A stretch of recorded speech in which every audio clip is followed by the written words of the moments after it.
네, 여러분 안녕하십니까. 뉴스와이드 시작하겠습니다. 먼저 두 분과 사건 사고 소식부터 살펴보겠습니다. 방송인 강민격 씨, 서정빈 변호사 나오셨습니다. 어서 오십시오. 안녕하십니까. 오늘 오전에요. 김건희 여사가 갑자기 입장문을 냈습니다. 그러니까 검찰에서 진술한 것도 아니고 법원에서 증인으로 나와서 한 얘기도 아니고 별도로 입장문을 갑자기 언론에 공개를 했습니다. 먼저 그 입장문 내용과 법적인 부분을 살펴볼 텐데 일단요. 강민경 변호사. 김건희 여사가 샤넬백 2개를 통일교로부터 받았다는 내용이 핵심적인 내용입니다. 이렇게 인정한 거는 처음이에요. 그동안은 받지 않았다고 그랬거든요. 네, 오늘 처음으로 인정을 했습니다. 김건희 여사 변호인단은 오늘 언론 공지를 통해 김 여사는 건진법사 전성배 씨로부터 2차례 가방 선물을 받은 사실을 인정한다라고 밝혔습니다. 이는 김건희 여사가 윤석열 정부와 이 유착 의혹을 받는 통일교 측으로부터 이 2차례 명품 가방을 받은 사실을 처음으로 인정한 건데요. 변호인단은 그러면서 공직자의 배우자로서 신중했어야 함에도 부적절한 처신으로 국민 여러분께 실망을 안겨드린 데 깊이 반성하고 있다며 앞으로도 모든 절차에 성실히 임하고 거짓 없이 진실을 밝히겠다라고 덧붙였습니다. 예, 이 샤넬백을 받은 시점이 2022년 4월에서 7월로 추정이 됩니다. 그러니까 윤석열 전 대통령이 대통령에 당선이 되고 나서예요. 네, 그렇습니다. 이제 당시 상황을 다시 한번 조금 짚어보면은 이제 2022년 통일교 측에서는 건진법사 전성배 씨를 통해서 이 김건희 여사에게 해당 물품들을 전달을 했다라고 그 의혹이 제기가 됐습니다. 그리고 이 전달을 하면서 이 통일교의 현안과 관련된 그리고 각종 지원과 관련된 부탁을 했다라고 의혹이 제기가 됐었고요. 예. 그래서 일단 당시에 4월에는 800만 원 상당의 샤넬 가방 하나를 전달을 했고 또 7월에는 또 고가의 목걸이와 함께 추가적으로 가방을 하나 더 전달을 했다라고 의혹이 제기가 됐습니다. 그리고 이제 특히 이 샤넬 가방과 같은 경우에는 김 여사의 측근인 유경옥 전 행정관이 매장을 직접 방문을 해서 이 가방들을 다른 가방 혹은 신발들과 바꿨다라는 이야기까지 또 나왔었고 이런 문제 때문에 결국 이제 김건희 여사는 이 특가법상 알선수재 혐의가 포함돼서 이제 기소가 되어 재판을 받고 있는 상황이었습니다. 예, 이런 정황들이 나왔음에도 불구하고 그동안 김 여사 측에서는 부인을 해오던 것을 오늘 갑자기 받았다고 인정을 하게 된 겁니다. 그렇게 되면 그동안에 거짓말한 게 드러난 그 비판을 받을 수 있음에도 불구하고 받았다라고 얘기한 이유가 있을 것 같아요. 법적인 시각에서는 어떻습니까? 일단 이렇게 입장을 바꾼 가장 큰 이유를 생각을 해보자면 결국 지금 단계에서 이 수사의 그런 내용들 그리고 재판 과정을 비추어 봤을 때 적어도 수수한 사실은 인정하는 것이 타당하다. 여기에 대해서 부인하는 것은 의미가 없다라고 일단 파악을 하지 않았나라고 생각이 됩니다. 특히 지금 보도에 의하면은 건진법사 전성배 씨가 특검에다가 샤넬백과 같은 이런 물품들을 결국에는 이미 제출을 했고 자신이 이것을 김건희 여사에게 전달을 했다가 또 이후엔 다시 돌려받고 반환을 받았다라고 진술을 한 것으로 알려지고 있습니다. 이제 상황이 이렇게까지 흘러왔다 보니까 결국에는 김건희 여사 입장에서 봤을 때 이 부분에 대해서 이 가방을 수수했다는 사실 자체를 부인하는 것은 더 이상 의미가 없고 오히려 더 불리하게 작용할 수 있다라는 그런 법률적인 판단을 했다라고 생각이 됩니다. 그래서 일단 최소한을 인정하자. 그 최소한이라는 것은 가방 자체를 받았다라는 사실은 인정을 하자라는 쪽으로 입장을 조금 선회한 것 아닌가 이렇게 보여집니다. 예. 여기서 또 하나 짚어보면 받긴 받았다고 했습니다. 받긴 받았는데 대가성이 없다라고 명확하게 얘기를 했어요. 그러니까 여기서 입장문에서는 이 샤넬 가방을 선물이라고 표현을 하고 있습니다. 대가성을 부인을 했죠. 네, 맞습니다. 김 여사의 변호인단은 명품백 수수 이 자체는 인정을 했습니다만 이 통일교와의 공모나 어떠한 형태의 이 청탁이나 대가 관계는 존재하지 않았음을 분명히 밝힌다라면서요. 이 처음에는 가방을 거절을 했으나 전성배 씨와의 관계에서 끝까지 이를 거절하지 못한 잘못을 통감한다. 이 잘못을 통감하면서 해당 선물들은 사용한 바 없이 이미 과거에 전 씨에게 모두 반환했다라고 덧붙였습니다. 또 주목할 점은 명품백 수수와 이 윤 전 대통령과의 직무 관련성이 무관한 점 역시 강조했습니다.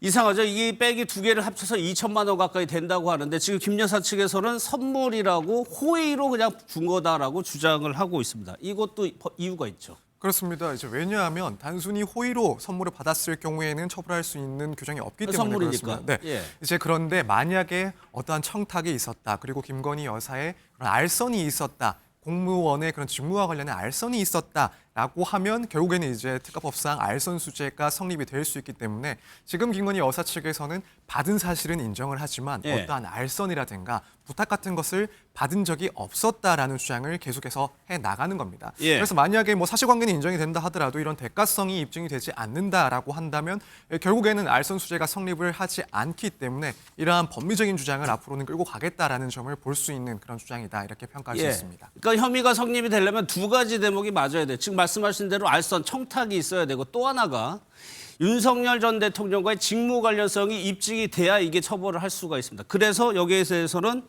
대통령의 구체적 직무와 무관하다고 얘기를 했어요. 네, 그렇습니다. 이제 앞서 말씀드린 것처럼 이 가방을 받았다라는 사실만으로는 처벌을 할 수가 없는 것이고 예. 나아가서는 뭐 청탁이나 알선 내용이 인정이 돼야 일단 김건희 여사가 처벌을 받게 되는 겁니다. 그렇기 때문에 이 부분부터 부정을 하는 것이 일단 맞다라고 판단을 했을 거고 특히나 이제 윤 전 대통령의 직무 관련성과 상관이 없다라는 주장을 하는 이유는 나아가서 설사 청탁이 있었다 혹은 알선이 있었다라고 하더라도 예. 그 내용을 봤을 때는 뭐 윤 전 대통령이 알 수가 없었다 혹은 직무와 관련되어 있지 않았다라는 점이 만약 추가로 확인이 되면 예. 그때 가서는 뇌물죄가 문제가 됩니다. 그러면 윤 전 대통령 역시도 사실 뇌물죄로서 처벌을 받게 될 가능성이 있고 예. 마찬가지로 이제 김건희 여사 같은 경우에도 보다 처벌이 중하게 이루어지는 뇌물죄의 공범으로 예. 처벌이 번질 수가 있습니다. 그래서 이 단계별 입증해야 될 그런 요소들을 봤을 때 직무 관련성, 특히 윤 전 대통령과의 직무 관련성을 부정하는 것이 예. 앞서 이런 번질 수 있는 그런 처벌까지를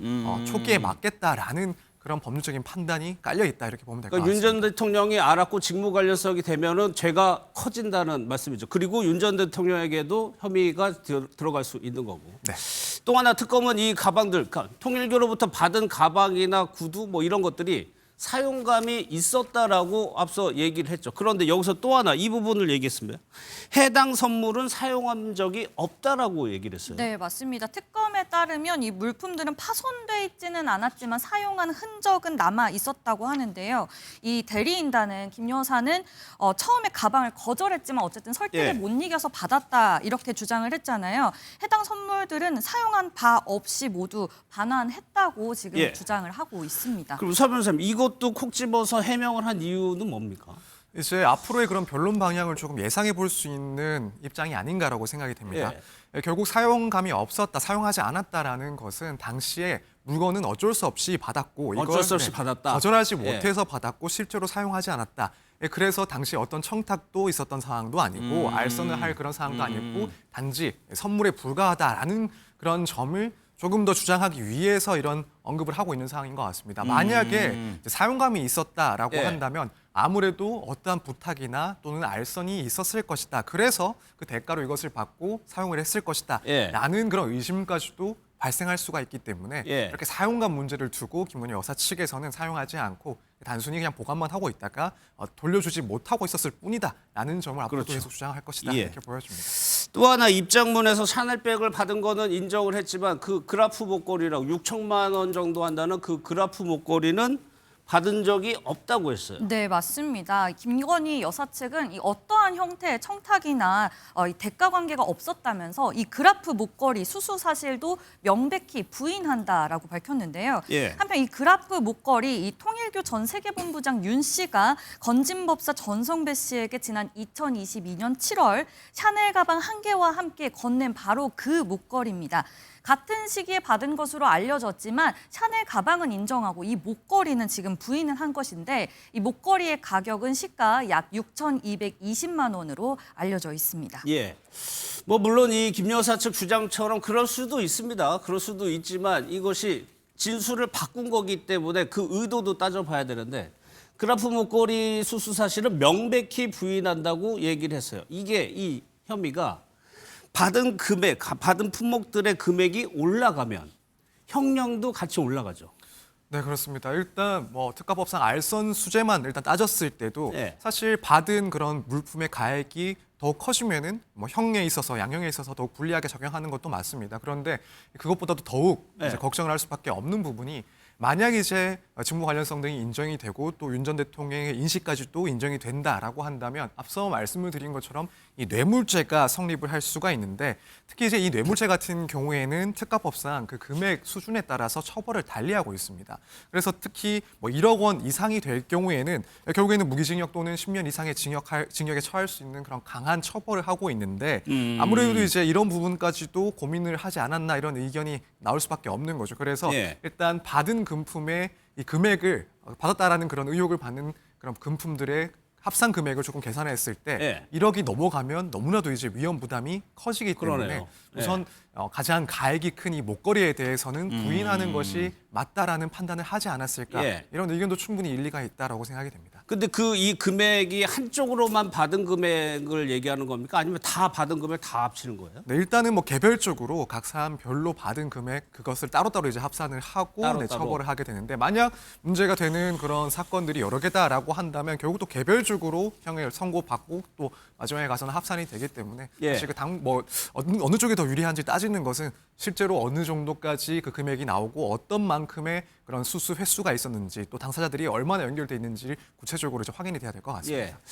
그러면 다시 돌아와서요. 왜 이 입장문을 공개된 건 오늘인데 실제로는요. 법원에 보석 신청한 날이 그제입니다. 3일 날 법원에 보석 신청을 했어요. 그런데 같은 날 이 샤넬백을 받았다는 거를 시인하는 거를 같이 제출을 했다는 겁니다. 그러니까 서 변호사님 이것이 어느 정도 인정할 거는 인정을 하는 것이 지금 보석을 신청하는 데 있어가지고 유리하게 작용해서 그런 거 아니냐는 해석이거든요. 사실 이 시기적으로 봤을 때 그런 점도 어느 정도 계산이 됐다라고 보는 게 맞지 않나 생각이 듭니다. 일단 보석을 이제 청구를 하면서 물론 건강상의 이유들이 상당히 중요하게 작용은 합니다만 한편으로는 현재 이제 피고인의 입장이 어떠한지 또 뭐 증거인멸의 우려가 어떠한지를 마찬가지로 검토를 하게 됩니다. 사실 지금 김건희 여사 같은 경우에 기존의 의혹에 대해서 계속해서 부인을 해왔던 상황이고 물론 뭐 건강상의 그런 문제가 더욱 커져 있을 수도 있긴 하겠지만 일단 이 사건과 관련해서는 입장의 변동이 없는 상황으로 끌고 간다라고 한다면 아무래도 이제 보석 허가가 나올 것을 기대하기가 매우 어려울 수가 있습니다. 그렇다면 변호인의 입장에서 생각을 해봤을 때 적어도 어떠한 사실관계에 대해서는 인정을 할 수밖에 없는 상황이다. 그렇다면은 차라리 보석 허가 그 심사를 앞두고 이런 점들은 이제 인정을 한다. 사실관계를 인정을 한다. 그래서 이제 그 전에 구속된 사안과는 조금 입장이 바뀌었다. 앞으로 재판에 있어서도 이런 사실관계에 대해서는 충분히 인정할 것들은 인정하면서 적극적으로 임할 것이기 때문에 이런 사실관계는 변동이 됐으니 보석을 충분히 허가할 만하다. 이제 이런 쪽으로 변론을 할 가능성까지도 생각을 했을 겁니다. 그렇기 때문에 지금 이 시점에서 입장이 바뀌었다라는 것은 앞으로 있을 이 보석 심사와 관련해서도 조금이나마 유리한 그런 사정으로 주장을 하기 위해서가 아닐까 이렇게 생각이 됩니다. 실제 뭐 그거는 뭐 전망해 봅니다. 재판부가 그런 것까지도 감안합니까? 일단 감안은 하는데 다만 이제 이런 점들 변호인 입장에서는 그래도 조금이나마 가능성을 높이는 수단이 할 수 될 있는 수 거 있긴 다 하는데 해보자. 아무래도 지금까지 사실 이런 뭐 가방 수수와 관련된 부분에 대해서 적극적으로 부인을 해왔던 사항이기 때문에 지금 시점에 이것을 인정을 한다. 그렇다고 해서 뭐 혐의에 대해서도 모두 인정을 하는 것은 또 아니라는 점은 법원에서도 충분히 인식을 할 겁니다. 그래서 사실 이러한 입장이 일부 바뀌었다라는 점이 이 보석 심사에 있어서는 중요하게 작용할 만한 내용은 아니다라고 개인적으로는 그렇게 보고 있습니다. 알겠습니다. 어제 한학자 통일교 총재가 석방이 된다는 소식 전해드렸는데 어젯밤 실제 석방이 일시적으로 석방이 됐습니다. 한 총재를 여러 교인들이 기다리고 있었던 것 같습니다. 영상을 좀 한번 보겠습니다.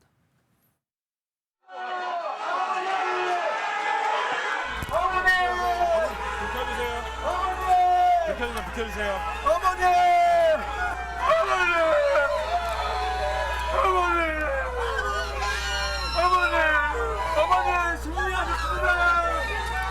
승리하셨습니다.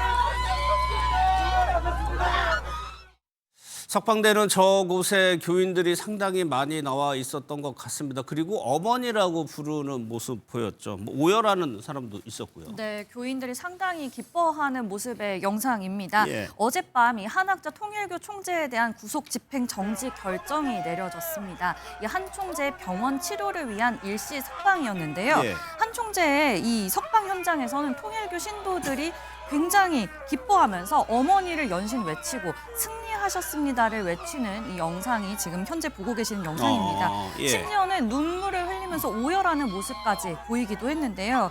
이 한학자 총재는 안과 수술을 위해서 일시 석방된 것으로 이 한 총재 측이 녹내장 말기라서 지금 실명 직전의 위기다라고 주장한 게 받아들여진 것으로 보입니다. 예. 주거지는 경기도 가평의 이 천정궁이 아닌 치료를 받는 병원 내부로 제한이 됐고요. 병원 관계자와 변호인 외에 일체 다른 사람의 접촉은 불가하고 기한은 이제 7일 오후 4시까지로 제한되어 있습니다. 예. 이제 교인들이 여기 보면 승리하셨습니다라고 외쳤다는데 뭐에 대한 승리인지 좀 궁금하긴 하네요. 아무튼 7일 오후 4시까지 일시적으로 석방이 되는 겁니다. 그러면 다시 구치소로 들어가게 되는 건데 통일교 측에서 계속적인 치료가 필요하다고 얘기하고 있어요. 이거 재판을 또 지연시키는 거 아니냐는 좀 우려도 있거든요. 네, 그런 우려도 가능하다라고 봅니다만 저 개인적으로는 사실 그래도 그런 점들까지도 재판부에서는 신경을 쓰고 진행을 할 것이기 때문에 사실은 뭐 현실적인 그런 우려는 굳이 하지 않아도 되지 않을까라고 생각이 됩니다. 일단 이렇게 집행 정지가 나온 것 자체를 봤을 때는 분명히 뭐 현 시점에 있어서 건강상의 그런 문제가 있다라고는 판단을 했을 건데 이제 특히 구속 사건 같은 경우에는 법원에서 이 구속 기간 최대 6개월 이내에 재판을 마치는 것을 상당히 좀 신경을 씁니다. 예. 그런 일정까지도 매우 중요하게 고려를 하기 때문에 정말 뭐 앞으로의 그런 건강상의 문제가 더욱 커져서 뭐 치료나 혹은 입원을 위한 필요성이 있을 수는 있긴 하지만 그렇지 않다라고 한다면 아무래도 이제 법원 입장에서는 재판과 선고 일정까지 고려를 해서 최대한 이런 재판이 지연되지 않도록 일정들을 잡고 진행을 할 것이다 이렇게 예. 전망을 하고 있습니다. 그러니까 저것이 이제 김 여사하고 한 총재하고 건강 문제가 공통점이고 보석을 이제 청구했다는 점이 공통점인데 글쎄요, 김 여사 결과적으로 보석 청구는 서 변호사님은 어떻게 전망? 일단 김 여사에 대한 보석 청구는 뭐 현재까지 보도되는 내용들을 봤을 때는 사실 조금 어렵지 않나 이렇게 보고 있습니다. 물론 실제 건강 상태가 어떤지에 대해서는 정확하게 알 수는 없습니다만 예. 지금 나오는 그런 건강상의 문제가 예컨대 본인의 그런 말이나 혹은 행동들에 대해서 일부 기억들을 하지 못하는 그런 증상들을 겪고 있다라고는 합니다. 근데 사실 이런 정도가 과연 구속을 풀어줄 만큼 중대한 그런 건강상의 문제인지 여기에 대해서는 조금 법원에서는 좀 소극적으로 볼 여지가 있다. 그에 비해서 일단 문제되고 있는 이런 혐의의 내용들이 너무나도 중대하기 때문에 뭐 정말 이제 그런 의사의 그런 소견이 확실하게 제출되지 않는 이상 지금 건강상의 이유로 보석을 허가하는 것은 상당히 좀 기대하기 어려운 사항이 아닐까 이렇게 보고 있습니다. 일단 김 여사에 대한 여기서는 얘기는 여기서 마치고 정가 시간에요. 입장문을 낸 배경이랑 이 사과의 진정성 등에 대해서는 추가로 더 따져보도록 하겠습니다.